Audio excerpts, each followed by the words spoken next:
So, dear audience, I welcome you all in today's program, and I am very much happy to inform you on behalf of organizers that the speaker for the day, Ms. Master Shubhan Raj, has already joined us, and I welcome you all on behalf of Sky Foundation, EduSTEM Initiative Global, the coordinating three BIPNet clubs, the organizer for the day, Sky Amateur Astronomers Club, Lucknow, and the collaborating partners, the Ignited Minds BIPNet Club, Farrukhabad, and Women Led Science Club Lucknow again. So I give you a very warm welcome on the thunderous evening from the northern part of India. So, as we all know, the topic for the day is one of the unique topics of the day. You have already have seen from the posters of ours that Cosmos, a journey to unveil the solar system. हम आज चलेंगे ब्रह्मांड की उस अनंत यात्रा पर, उसकी एक छोटी सी झलकी आप सभी को दिखाएंगे जो श्रोतागण आज हम लोगों के साथ जुड़े हैं। और उस झलक को दिखलाने के लिए आज हम लोगों ने डिसाइड किया है कि एक एक्सपेरिमेंटल बेसिस पे सबसे पहले मैं विज्ञान प्रसार का धन्यवाद देना चाहूंगा, जिन्होंने बिपनेट क्लब्स के इस कोलैबोरेशन को, जो कि स्काई फाउंडेशन के बैनर तले हो रहा है, उसको परमिशन दी एस्ट्रोनॉमी डिलाइट्स सीरीज को एक्सटेंड करने के लिए 4 दिन। और सबसे पहले मैं डॉक्टर अरविंद रानडे और उनकी टीम का अभिनंदन करता हूं, उनका आभार व्यक्त करता हूं कि यदि उनकी परमिशन ना होती तो शायद आज हम लोग जो है विज्ञान प्रसार और विपनेट का बैनर यूज ना कर रहे होते। तो सबसे पहले स्काई फाउंडेशन और विपनेट क्लब्स की तरफ से मेरा हार्दिक अभिनंदन अरविंद रानडे सर और उनकी टीम को बारंबार। So, after these words of formal welcome, I welcome you all, the esteemed audiences from the different parts of India, for today's evening talk that will be undertaken by a very young mentor from our side, Master Shubhan Raj. So, as we all know, the transfer of power is a reality. And so, from today onwards, we have decided that yes, we will be giving the opportunity to the coming generation, the younger and the younger lot who are a part of the Sky Foundation and the Vipnet clubs who are collaborating. And for this, I am very much happy to announce that the Sky Amateur Astronomer Club has volunteered forward and has come forward to give us a volunteer in form of Mr. Shubhan Raj, who himself is a +2 student, but the illustrious career of his ranges beyond. And he has done a lot in the short span of life that he has spent for the service of science. That is, ever since his childhood days, his affection towards science, technology, engineering, and mathematics, STEM, has been growing according to him by watching the programs like Cosmos, the Space Time Odyssey, the biggest mega structures, and all. And by the time he moved forward, the recommendations and appreciations that he got from the various agencies, they have been phenomenal. He was being awarded the Dr. APJ Abdul Kalam Young Scientist Award in the year 2019 and is a very young innovator and a very, very active member of UP Amateur Astronomers Club. And also, he is a regional convener for the EduSTEM Initiative Global. And he has a very long and a unique history of participating in different innovation programs of the state level, the national level, and also representing India at different levels throughout the different parts of the world in his illustrious career. And right now, he is just awaiting his board examination results, and this pandemic of corona has given us a unique opportunity for making Shubhan Raj join us for today's program. And so this was the introduction of brief introduction of the today's speaker. So now let me take you to the world where what we are actually intending at. So the story of astronomy is actually one of the journeys of space and time. And some of the journeys are voyages made by the people or the spacecraft that they have built. These journeys have expanded the realm of human experiences from Earth to the moon and beyond to the other parts of the solar system. So other journeys are the trip of the intellect. So since the prehistoric times, we have had a long, unique tradition of observing the planets, the stars, and different parts and the different parts of the sky, as well as the different objects that you can say dominate the different zones and the different regions of the sky. So today, without wasting any time, I would just like to invite Mr. Shubhan Raj on the board to kindly take us to the unique journey of the cosmos in the form of traversal of the solar system from the sun to the different planets and beyond, if the time permits. And also, I would just like to give you a small set of notices because from the yesterday's experiences, what we have seen. So the first part is our today's speaker, Mr. Master Shubhan Raj. He will be logging through his own ID of Shubhan Raj, and most probably there will be two icons. From one of them will be the presenting screens of Shubhan Raj, where you can see an arrow pointing upwards. You can just pin it on, and after pinning it on, you will be very well able to see the screen of Master Shubhan Raj. आपको शुभान राज के नाम से या scientific sky foundation के नाम से दो icon दिखाई देंगे। एक से मास्टर शुभान राज बोलेंगे, आप सभी के सामने अपना प्रेजेंटेशन देंगे, और दूसरे आइकन से जो कि जिसपे आपको एक एरो पॉइंटिंग अपवर्ड्स नजर आएगा, उस एरो से उनकी स्क्रीन का प्रेजेंटेशन चलेगा।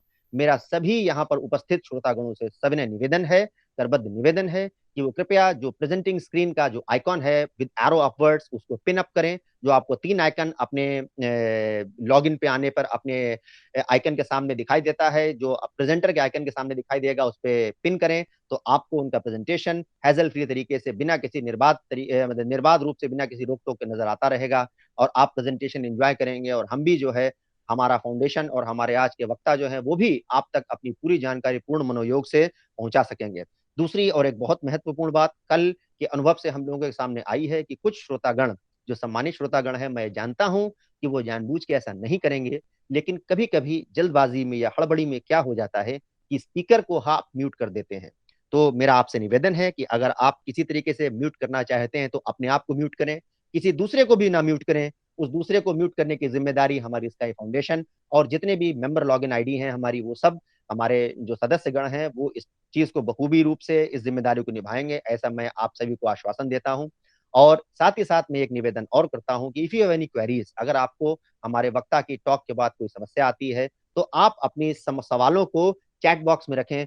एक जिम्मेदार संस्था के तौर पे हम आपसे ये वादा करते हैं कि वे सभी सवाल, अगर समय की अगर प्रतिबद्धता रही तो उसके अंतर्गत आते हैं, तो वो सभी आज के वक्ता तक पहुंचेंगे और उन सभी शंकाओं का निवारण हमारे वक्ता द्वारा किया जाएगा। अब बिना और साथ ही साथ एक एक आखिरी थोड़ा सा मैं आपको जानकारी और दूंगा कि हमारे आज के वक्ता और आज सभी लोग जो हैं अपने नैरो बैंड मोबाइल कनेक्टिविटी से आपके साथ जुड़ रहे हैं। तो if there is any short interruption from the part of the speaker और anybody else, no need to worry, we already have backup arranged for all the things, and until the time the speaker rejoins us, we will not allow the show to stop. The show will go on.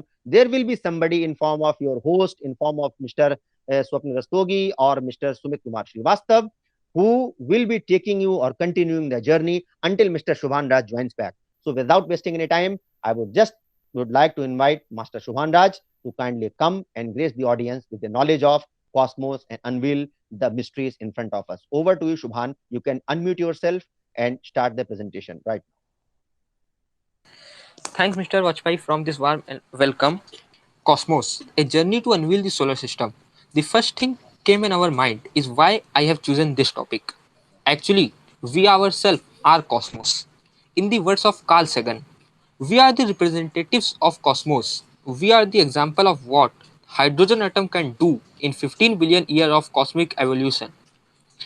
Simply, the term cosmos represents viewing universe as a complex and well-ordered system of whole things. My entire presentation today is dedicated to Carl Sagan. The reason behind is what I will tell you all at the end.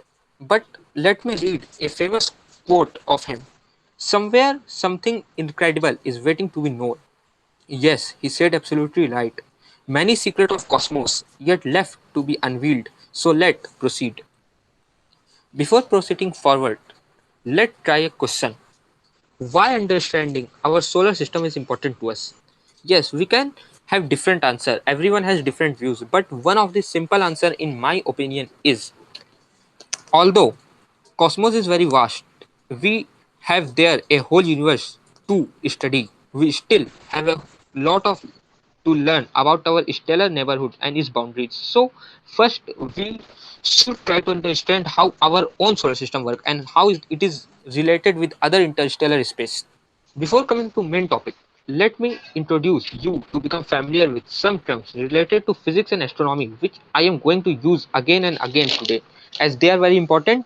So I can't always tell you about that in the middle. So let me introduce you to them first. The first term is gravitational slingshot. Gravitational slingshots or gravity assists is a term used by space probe and related to physics. Interplanetary probes uses it to accelerate or deaccelerate its orbit, its speed by using gravity of some other bigger bodies. It was first used in 1959 by Soviet probe Luna 3 to photograph the far side of Earth's moon. Since then, we are using it. There is a short diagram which also represents how a gravitational slingshot work. You can also check that. RTG or radioisotopic thermal generator. Radioisotopic thermal generator or RTG is an electrical generator that uses an array of thermocouples to convert the heat released by the decay of a stable radioactive material into electricity by a Seebeck effect. This generator has no moving parts. RTG has been used as a power source in satellites and space probes. In the right side, you can see a glowing hot plutonium 238 pellets that is used as a fuel in many deep space probes to run the radioisotopic thermal generator. This image is prepared after putting the block of plutonium 238 in the graphite blanket, which rises its temperature.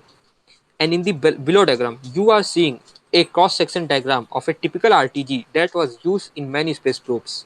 We can discuss about it later if anyone needs a brief or more information about RTGs.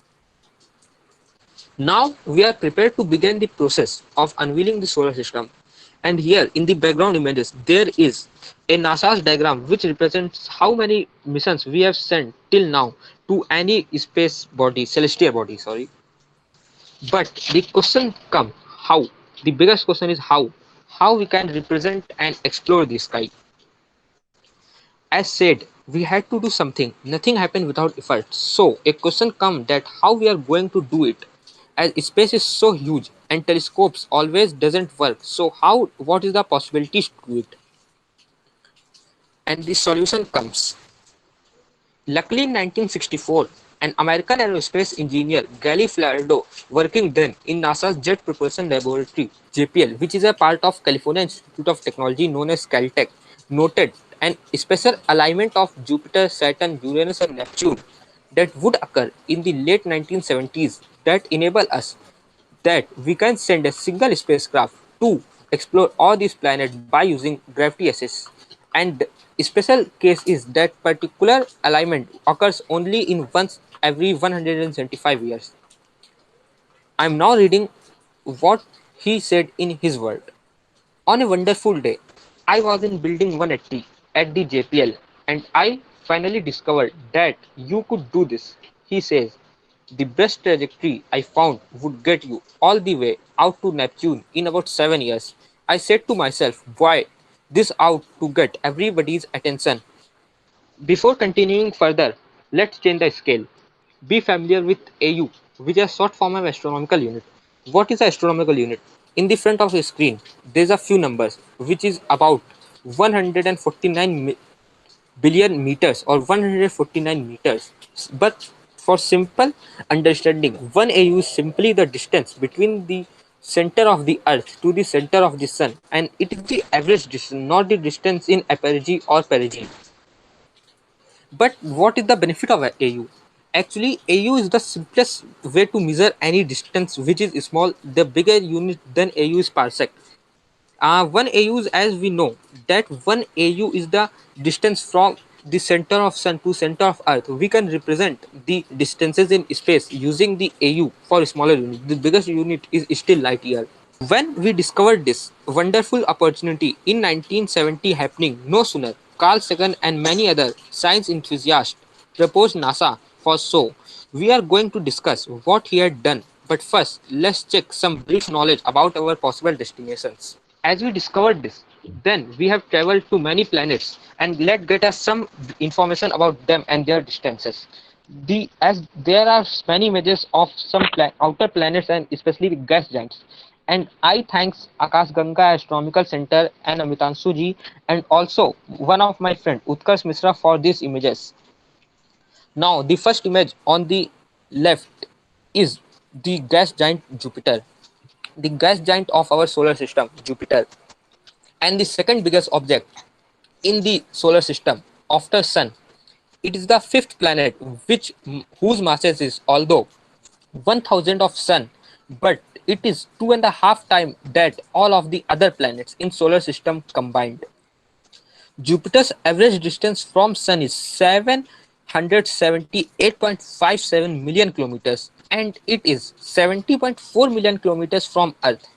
Well, this is so huge number. So when we talk in AU, all astronomical units, it is only about 5.2 AU from Sun, and from Earth it is only 4.2 AU on an average distance.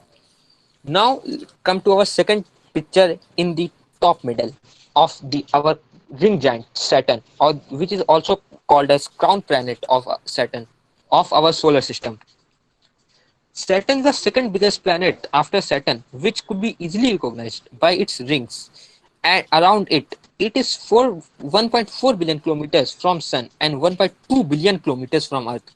As we represent all the great cosmic distances in AU, we can say on an average, Saturn is only 9.5 astronomical units from Sun and 7 AU from Earth.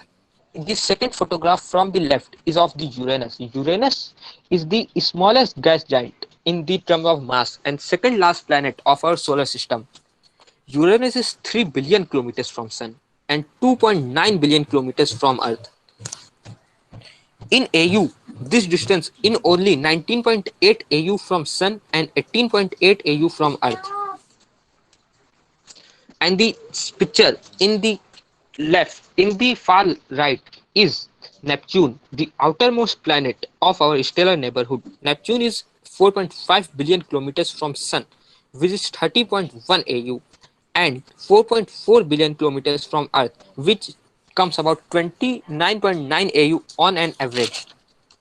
The pic in the center bottom is the largest Kuiper belt object, which is once considered as a planet, Pluto, which is around 5.9 billion kilometers from Sun and 5.03 billion kilometers on an average from Earth. Well, our scale is getting bigger. So in AU, it is 39.5 AU from Sun and 38.5 AU from Earth. Well, these distances are enormous, such that light travel at a speed of 3 lakh kilometers per second takes around 24 hours to cross all the planets and our solar system. Now we know what the importance of this planet is. Comet Shoemaker-Levy 9 and its collision with Jupiter. Yeah, Comet Shoemaker-Levy 9 is the first time when scientists discovered a collision of a bigger body with another body. Comet Shoemaker-Levy 9 was a comet that was broken apart in July 1992 and collided with the biggest gas giant of our solar system in July 1994, providing the first direct observation of an extraterrestrial collision of solar system objects. When the comet was first discovered in 1963, it has already been broken apart more than in 20 pieces, traveling around the planet in a 2-year orbit, and it is just because it was when captured by Jupiter's orbit it broken apart. In the right, you can see a image of comet Shoemaker-Levy 9 orbiting Jupiter, captured by NASA's Great Hubble Space Telescope on May 17, 1994 with its Wide Field Planetary Camera 2, which is known as WFPC-2 in wide field mode. Luckily, NASA has a spacecraft in position to watch the collision, which humans are going to be witnessed for the first time, the collision between two bodies in the solar system. NASA's Galileo orbiter, which is still en route to Jupiter, captured unpredicted direct views as the string of fragments labeled A through W by by International Astronomical Union smashed into Jupiter's cloud tops. The impacts started on 16th of July 1994 and ended on 22nd of July 1994. The free train of fragments smashed into Jupiter with the force of around 300 million atomic bombs. Yes, you hear right, 300 million atomic bombs. The fragment created huge plumes of gases and materials of Jupiter that roses around 2000 to 3000 kilometers high and heated the temperature of Jupiter as hot as 30,000 to 40,000 degrees Celsius. As a Jupiter is a gas giant, actually its temperature is very low, but due to this collision, Jupiter temperature rises to around 30,000 degrees Celsius. When it was impacted with Jupiter, it left a ringed scar on the surface of Jupiter, which was eventually erased by the Jupiter's strong winds. In the left, in the right, you can see the image of Jupiter captured with NASA's Hubble Planetary Telescope's camera, and 8 impact sites are visible on it. It was captured in 1994. We can't see it now as it all the traces of this impact was erased. Now you can see the black and white image of the collision of comet fragment W to the with the Jupiter. Scientists have calculated that the comet was originally about 1.5 to 2 kilometers wide. If a similar sized object were to hit Earth, it would be devastating. The impact might send dust and debris into the sky, creating a haze that would cool the atmosphere and absorb sunlight, in enveloping the entire planet in darkness. If the haze lasted long enough, planet would die, along with the people and animals that depend on it to survive. And it is possible that a similar comet to it hit the Earth, which resulted in extinction of dinosaurs. The impact of SL9 highlighted Jupiter's role as a cosmic vacuum cleaner for the inner solar system Jupiter barrier. The planet's strong gravitational influences led many small comets and asteroids colliding with the planet, and the rate of planetary impacts on Jupiter through to be between 2000 to 8,000 times higher than the rate on Earth. In 2009, it was researched and the result was really astonishing that if there is a planet smaller than the size of Jupiter in the position of it, the effect of the orbital solar system outer solar system bodies affecting and hitting the Earth would be much greater than it was now. So now we all are excited that what missions humankind sent to explore the outer solar system, as it was the topic Cosmos, the journey to unveil the solar system, which means we are going to point out the secrets of the solar system. Now, in the images, you can see many different of space celestial bodies and spacecrafts. The image on the top left is of the Voyager's mission. Voyager 1 and 2 are the Voyager program of the original Grand Tool family proposed by NASA. Voyager both are launched in 1997 under the Planetary Grand Tour program on September 5th and 20 August respectively, and since then both are astonishing us with their discoveries and still transmitting data to us with a distance of around 22.3 and 18.5 billion kilometers from Earth. It is such a huge distance that one-way signal from them, while one-way signal from Voyager 1 takes 20 hours 34 minutes and 49 seconds, and Voyager 2 takes 17 hours 6 minutes and 37 seconds to reach Earth, and it was tracked by NASA's Deep Space Network. And when the signal travel at the speed of light, it takes such a time. So it also tells us how huge our cosmic boundaries is. And it is not only the boundaries of our universe, it is just at the boundary of our solar system. Presently, the speed of them, they are traveling with such a great speed. Voyager 1 is currently traveling with a speed of 17 km per second, and Voyager 2 is traveling with 15 km per second. Also, Voyager 1 is the farthest man-made object from Earth.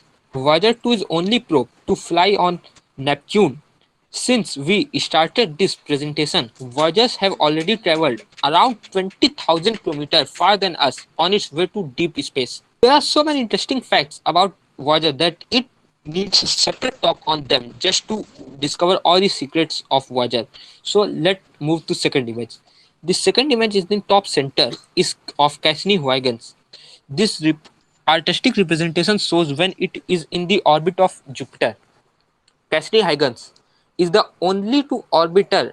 The Cassini-Huygens mission is only orbiter, especially towards Saturn, and the only landing on any satellite of our solar system except then our moon, and a glorious discoverer. NASA's Cassini-Huygens mission started its journey towards Saturn on 15th of October 1997, just after the Voyager launched, carrying the ESA's Huygens lander on its back. One of the NASA's flagship missions, which costed more than $1 billion. It explored the mysterious world of Saturn and its moon like no one ever could. Being active for around 20 years after entering its orbit on July 1st, 2001, On September 15, 2007, the mission itself ended because 2017 the mission itself ended because of the discoveries. Yes, you heard right. The discoveries of Cassini forced experts to end it. And what is the reason behind that? I will tell you all later today. Now, coming to the image in the bottom left of the Galileo probe. The Galileo probe is the only deep space mission. We are we are talking about the deep space mission on today's talk, and all the deep space missions are launched with the help of a rocket directly to its trajectories or orbited in Earth. But the Galileo is the only orbiter that was first placed in Earth orbit on the with the help of space shuttle on 18th of October 1989.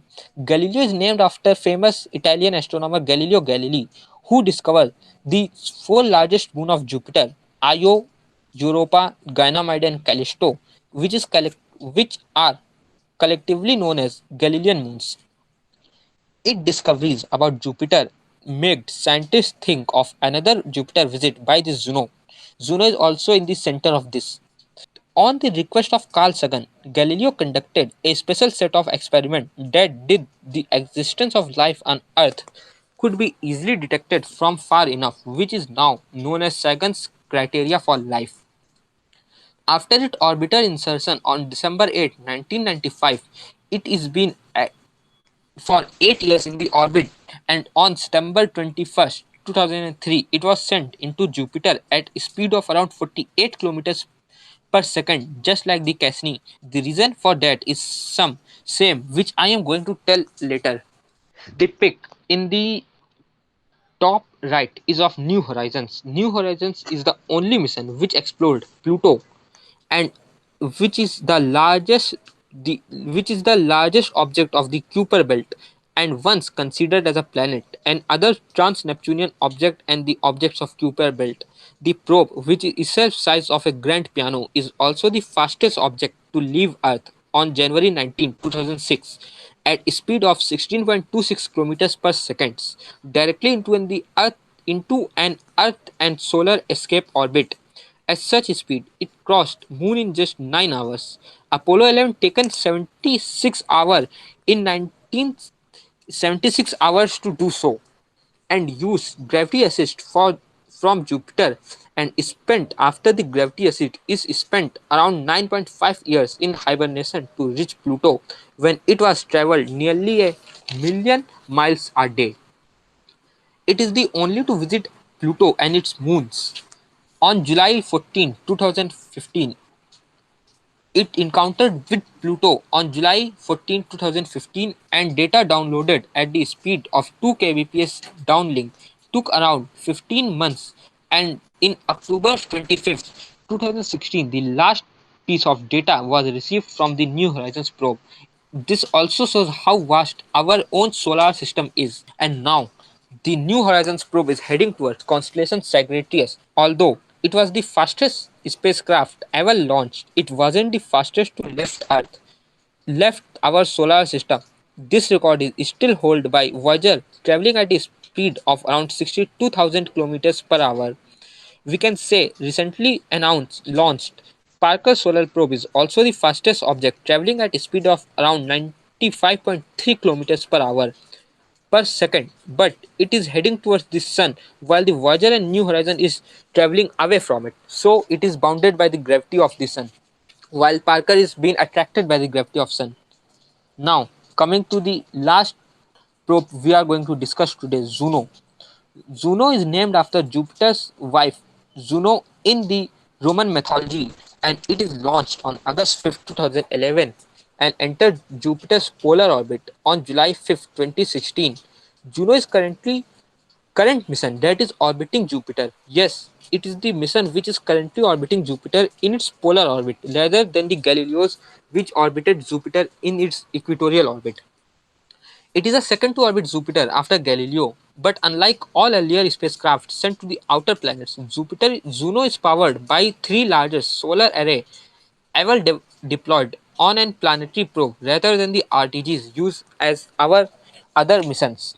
It is the farthest solar powered trip in the history of space exploration using solar panels of around 8.9 meters long and 2.7 meters wide. It is the biggest array on deployed on any of the NASA's deep space probe at the distance of 5 AU.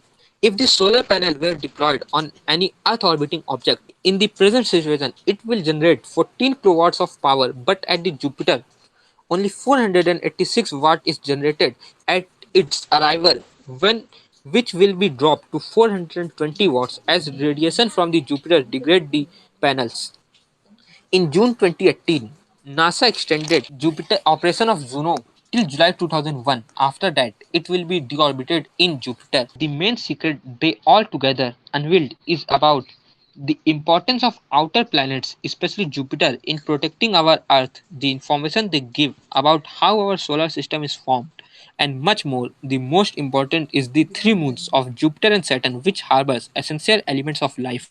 The three possible moons, which harbors the necessary ingredients of life and may also microbial life, are the biggest moon of Saturn, Titan, another moon of Saturn, Enceladus, and the moon discovered by Galileo Galilei itself, Europa, which is the moon of Jupiter. I am only going to talk about Enceladus today, as if I need to talk all about the three moons separately, it will take much time.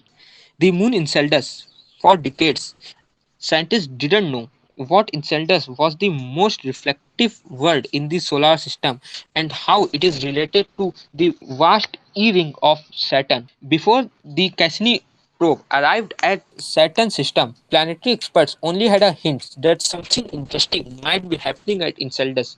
Pictures from the Voyager spacecraft and NASA's Hubble telescope from 1980s to 2015 indicated that although the moon is a small, only about a 310 miles, 500 kilometers across, its icy surface is remarkably smooth in some places and bright white all over. In fact, it is the most reflective body in our solar system. The pic on the right shows a masterpiece of a deep time and wrenching gravity, the tortured surface of Saturn's moon Enceladus, and its fascinating ongoing geological activity tell the story of the ancient and present struggles of a tiny world. Key points to note about Enceladus that was unveiled by the NASA's Cassini mission. Saturn's moon Enceladus is a small, icy world, but Cassini revealed its ocean world to be one of the solar system's most scientifically interesting destinations. Cassini discovered that geysers like jets spew water and ice particles from an underground ocean beneath the icy crust of Enceladus. With its global ocean, unique chemistry, and internal heat, Enceladus has become a promising lead in our search for worlds where life could exist. Actually, maybe there is microbial life still on the Enceladus, but the NASA's Cassini orbiter isn't so functioning that it can be distinguished between the elements and the living organisms. NASA's Cassini revealed the dramatic truth. Enceladus is an active moon that hides a global ocean of liquid salty water, and the water is of real water, of made of H2O, not of NH3 found on many other planets. What is the moon? What's the more? Jet of icy particles from that ocean laced with a brew of water and simple organic chemical elements, gush into the space continuously from this fascinating world. This material shoots out about 800 miles per hour and form a plume that extend hundreds of miles into space. Some of the material fall back onto Enceladus and some escapes to form Saturn's E ring. This moon is very low gravitational field. On its one of its flyby of Enceladus, Cassini just in nearly the surface of the moon, just 48 kilometers above it, and it got a touch of what is happening inside Enceladus. See, this diagram shows how dramatically is Enceladus itself. In the peak, on the outer, you can see the icy crust, and under which there is a global ocean, which is active in the region behind active geysers at the South Pole and the jets. Icy rocky crust. Yeah. During its closest flyby to Enceladus in 2008, Cassini instruments sampled the plume directly and detected a surprising mix of volatile gases, water vapor, carbon dioxide, and carbon monoxide, as well as the organic materials. The density of organic materials was around 20 times denser than NASA scientists have expected. What it means? Maybe there is a microbial life currently on the Enceladus and other moons. These discoveries about the Enceladus and Titan actually let the scientists of NASA thought what would happen if the Cassini spacecraft and also that was similar with Galileo spacecraft. They are both using an RTG as their power source in the distance that is so farther away that solar power can't be used there. So NASA make the plan, the grand finale, which is also known as the grand finale of NASA's Cassini mission, to deorbit the Cassini mission into Saturn to protect any moon of the Jupiter from contaminating by radioactive waste from the RTGs of the mission. Now, what we are happening in this slide is where the probes are. As I discussed before, that the Voyager, sorry, that the Cassini-Huygens and Galileo is deorbited, and Juno is currently orbiting the Jupiter. What is happening with other probes? Both Voyager 1 and 2 and New Horizons and also Pioneer 10 and 11 are heading toward the interstellar space. I doesn't discuss nothing about the Pioneer 10 and 11 as the last signal from Pioneer 10 was on in 2003 and Pioneer 11 is in 1995. So we can say we have lost the connection about them with them.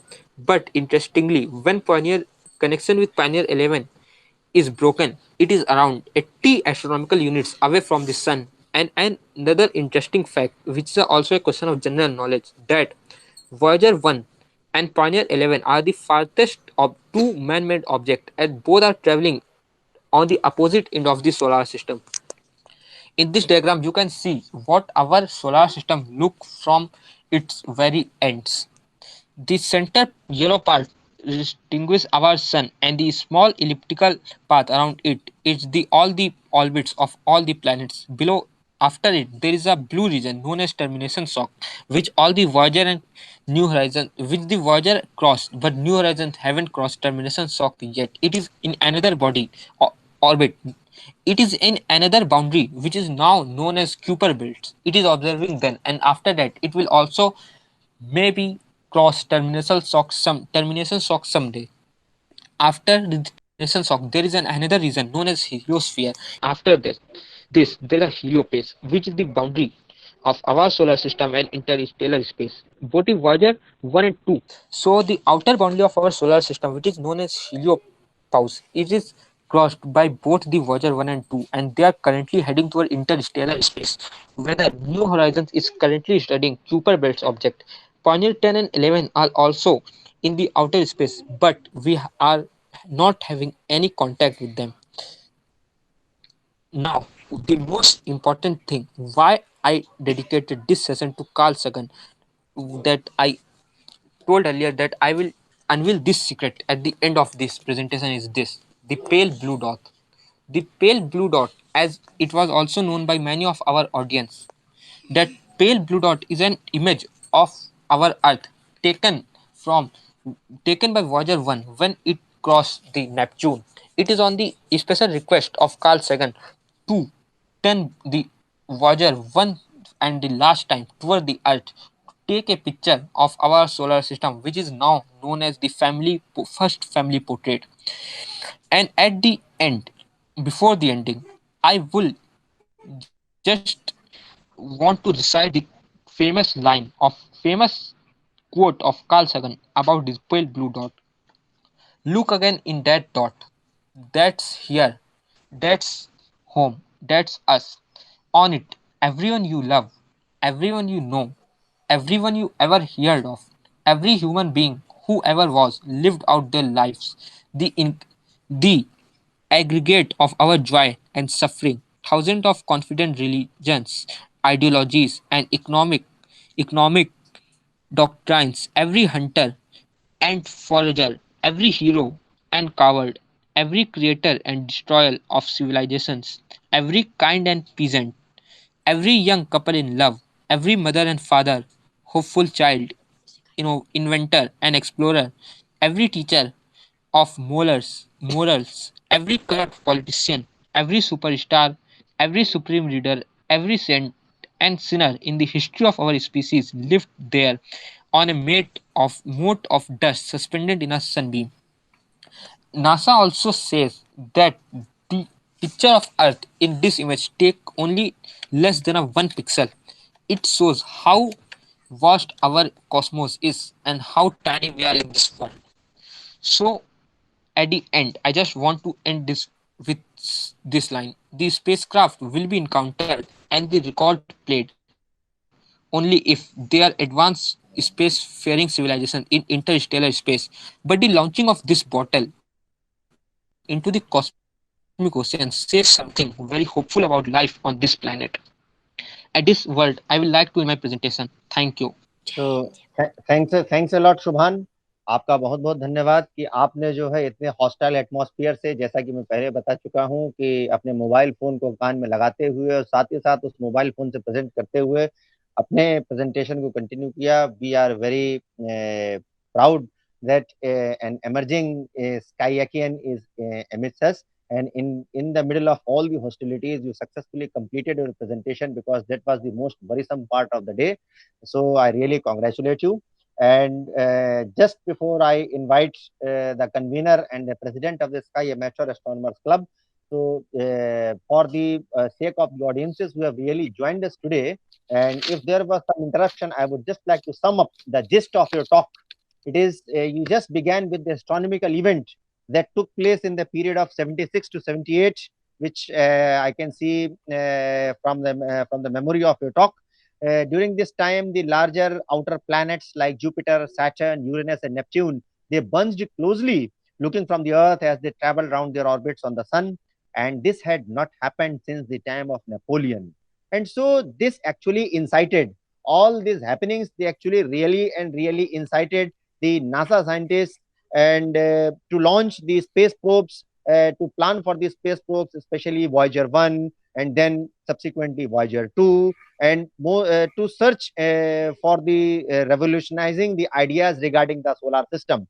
And when what these probes really followed, they were followed by a bunch of probes. And today we really are looking forward to explore the dominion and the dimensions of the sun, the outer planet, and that is the exoplanets. A bunch of whole lot of exoplanets have been discovered, and even we have been recognized by giving the Nobel prizes to the scientists who have dedicated their entire lives deciphering the mysteries of the universe, as we were being told by one of the ex-speakers over this talk, Mr. Chaturvedi ji, who once directly joined us from Germany in the earlier of the talks of the season. And so much of the world, the things that we know about the outer planets and all the things, they are dedicated to the probes, which actually you have told us about.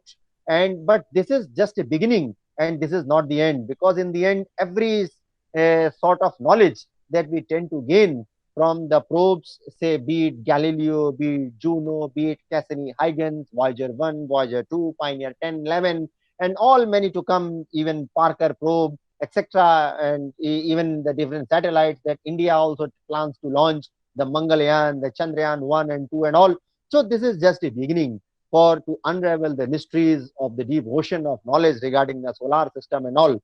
So although the solar system includes many bodies, but there are many spectacular spectacles in the form of the Jovian planets or the gas giants, or the especially Jupiter, the king, or you can say the Saturn, the ringed planet, and Neptune, Uranus, and with their whole bunch of moons, the family of moons, the family of the rings that you can say surround them, and also not to forget the Kuiper belt objects and the family of the exoplanets and the different constellations that reside the sky. So with this, I hope that the audiences would have got a few answers to the question that is regarding the atmospheric conditions of the different planets and the surface and the interiors of the planets. So we will not able to cover much because of the constraints of the time as well as the hardships of the weather conditions right now. So without wasting any time, so as to avoid any sort of an interruption that may come in the future, in the near future while the talk is going on, I would just handle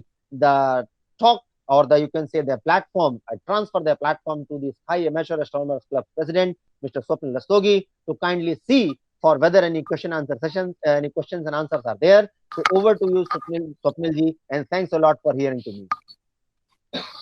Thank you, Mr. Bajpayee, and also I'm very thankful to Mr. Shubhan. And so, since like it was a very new to a lecture, and we get to know more about cosmos. In fact, what I am like observing, like the theme is going on. I also watched one of the movie, The Cosmos Space Time Odyssey, since the time when I got very much interested towards the cosmos, and it was like American science documentary series released on 2014 by Neil deGrasse Tyson.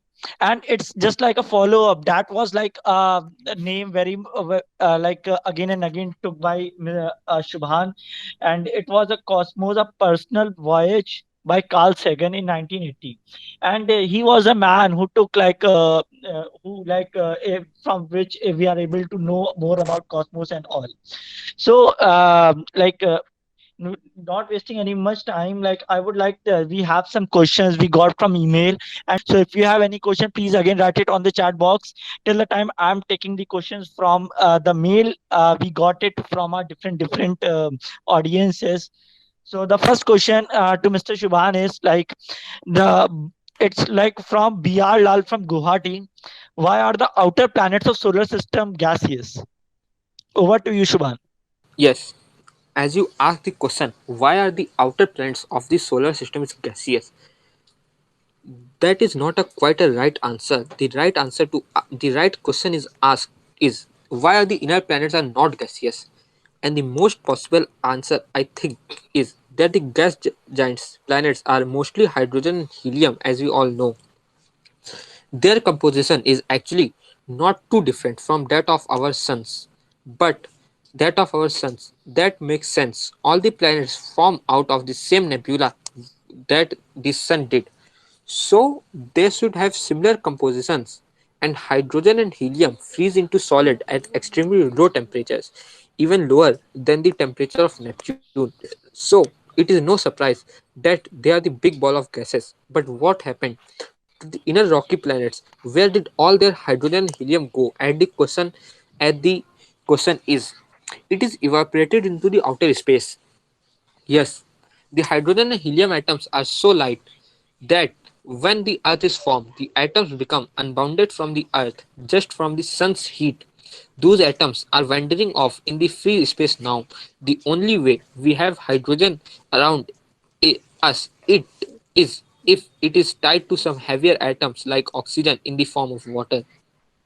With all the hydrogen and helium gone, we were left with heavier elements like carbon, oxygen, nitrogen, silicon, and iron, etc.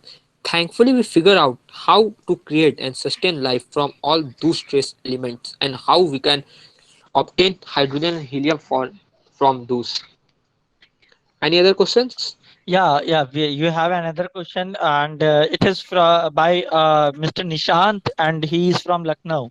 His question is, why do few planets, especially outer planets, have more moons than inner planets?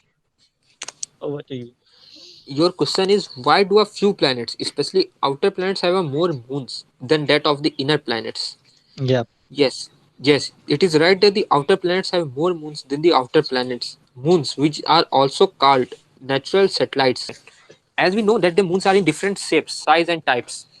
They are generally solid bodies and few have atmospheres also, as I discussed about them in my talk today.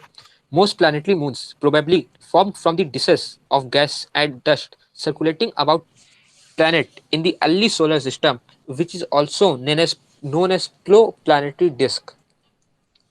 Some satellites, including our moon, are thought to have been born during the massive collisions early in the history of the solar system with the other planets it is revolving. Like it is a theory that our moon is the part of where there is today Pacific Ocean, but the moon of the outer planets is formed from the cloud of debris that were left in the orbit around the other planets. Other also have the more moons, as other may have also grown a cloud of gas and dust that surrounded the gas giants when they are pulling them. They were pulling in material. Most of the smaller planets are comet and asteroid. They were captured when they passed too close of the large planet. Most of the moons are comet and asteroid. which were captured when they are passed too close to a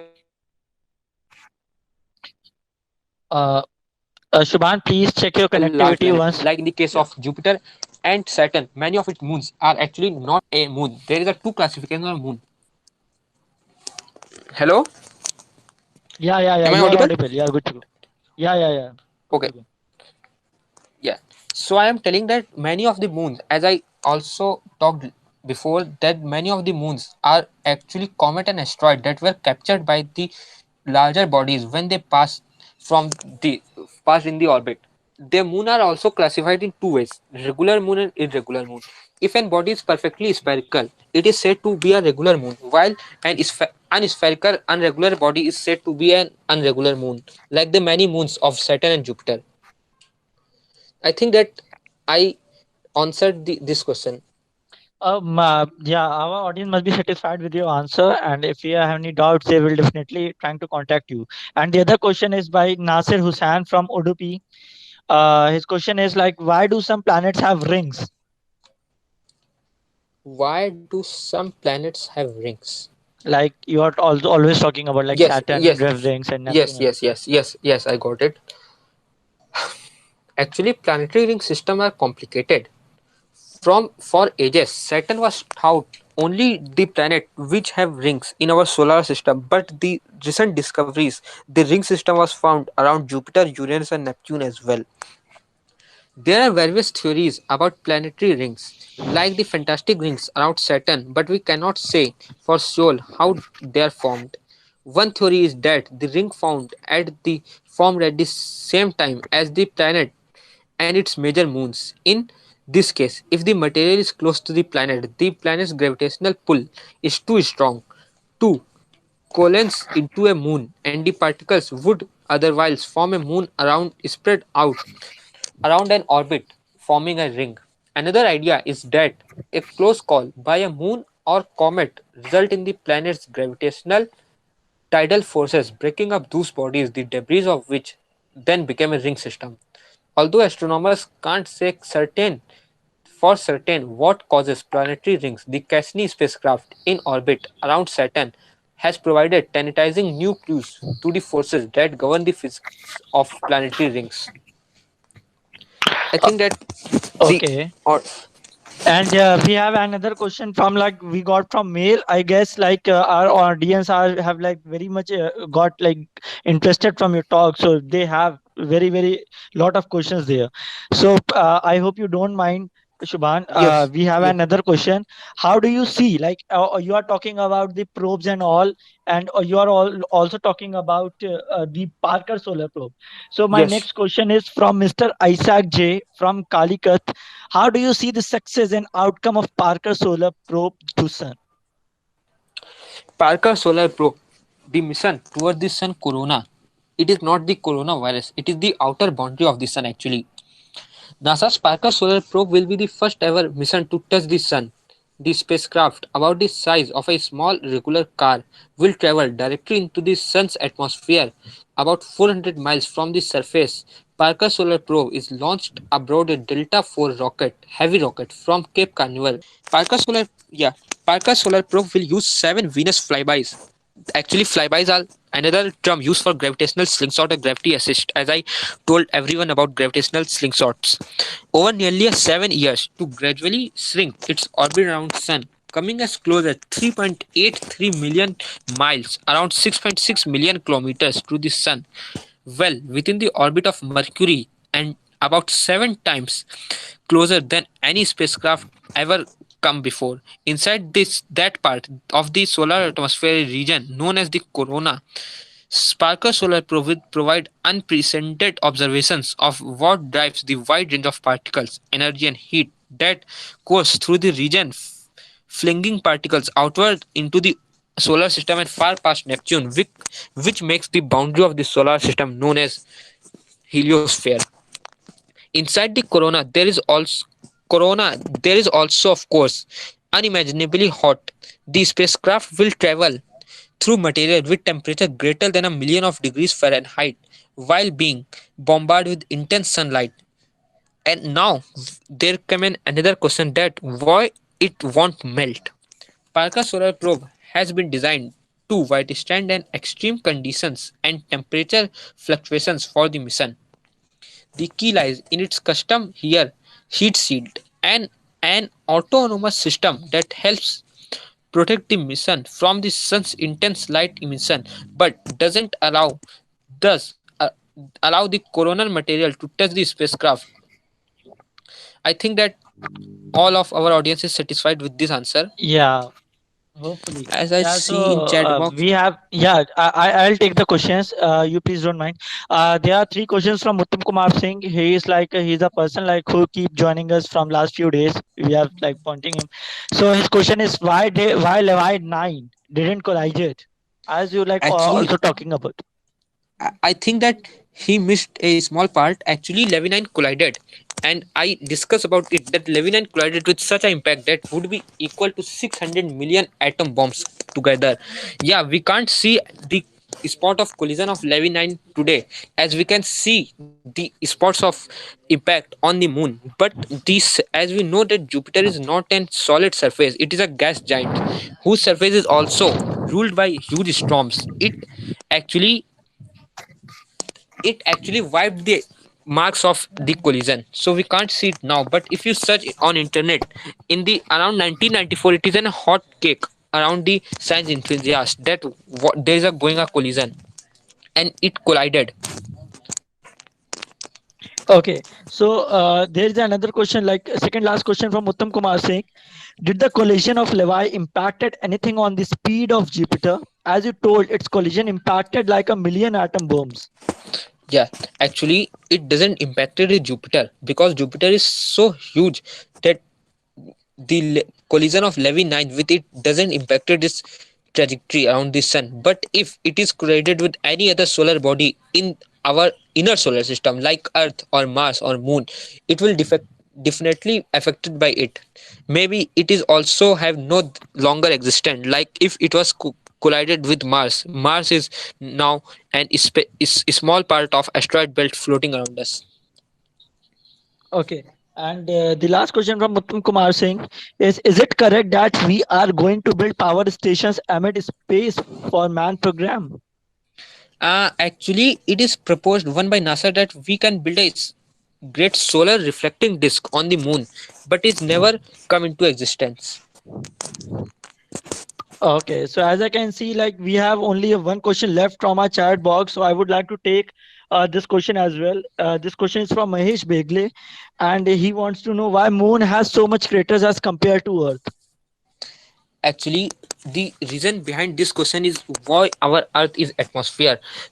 The moon and Earth is in similar orbits, but as moon has no atmosphere, every object that come toward it collided directly to its surface, while the atmosphere of Earth also plays a key role in protecting us by destroying the small objects that enter the Earth. When there is any big object which collided with Earth, it create an impact crater, which is also discussed with the audience in the Astronomy Delight Series 1 by Mr. Amritanshu Vajpayee. Okay. I hope like our audience is satisfied with all your answers, and they are also like seems like very happy with your session that you took on behalf of Kayak Amateur Astronomers Club. So I would like one thing I would like to add is some more things on your discussion as you took. I am not I don't have a great knowledge about it, but what I am think, like what I have learned from my past experiences, like cosmos is a sum total of everything pretty big. Cosmos is originally a Greek word meaning both order and word, because the ancient Greek thoughts that the word was perfectly harmonious and impeccably put in order. So the cosmos is in the universe. Using the word cosmos rather than the word universe implies viewing the universe as complex and orderly system of entity, as we can say that the opposite of chaos. So with this, I would like to end my talk to you, and I would really like thank to Shubhan for such an interesting and very unique topic that you choose for us, for our audience. And I also would like to inform you all that due to tremendous response from you all in the last few days, as we seen, the series is extended for four more days, and this was the first day of that 4 more days, and we'll continue till Wednesday. And your cooperation meant a lot to us. We consider ourselves lucky to have had an opportunity to work with someone as amazing as you all. So working with your close cooperation with you was an amazing experience. Like I would like to thank to our collaborators, Sky Foundation and ADUSTEM Initiative Global. Without this, we are not able to organize such type of program at a big level. And last but not the least, the Vigyan Prasar, the Skyak Amateur Astronomer Club, Vipnet Club, the Ignited Minds Vipnet Club, and the Women Led Science Vipnet Club. They also been collaborating to us since last few days and to make the program a huge success to all. So like words can't express how much your collaboration meant to us. So and one thing I would also seeking a suggestions from you all. We would like to like organize a session on cyber security. We have an expert for this, but we'd like to know what type of session you want. If you have anything in your mind, you can write us and admin at the rate skyfoundation.org, or you can also message us at Facebook and Instagram page at as well. Last, and also I would like to inform you that please there is a feedback form in the chat box. If you are able to see it, please fill it so that we can organize a more better program in the nearby future. And what would you like to know more about space, astronomy, and science? With this, I would like to close my comments, or close my as a closing remark. I would like to thank our mentor, Mr. Sumit Kumar Shivastav, who keep guiding us as a guiding light, so that we can perform better and better. uh, Thanks to all the organizing agencies, Vipnet clubs, Sky Foundation, Adustem Initiative Global. Once again, thanks a lot once again. So, in the age of Corona, the parting message is stay safe, stay healthy, and stay home. We shall be joining us tomorrow at the same time and over the same platform. Kindly stay tuned with the Sky Foundation, and we video a very, you can say, happy observations for tonight. Okay, good night, everybody, on behalf of Sky.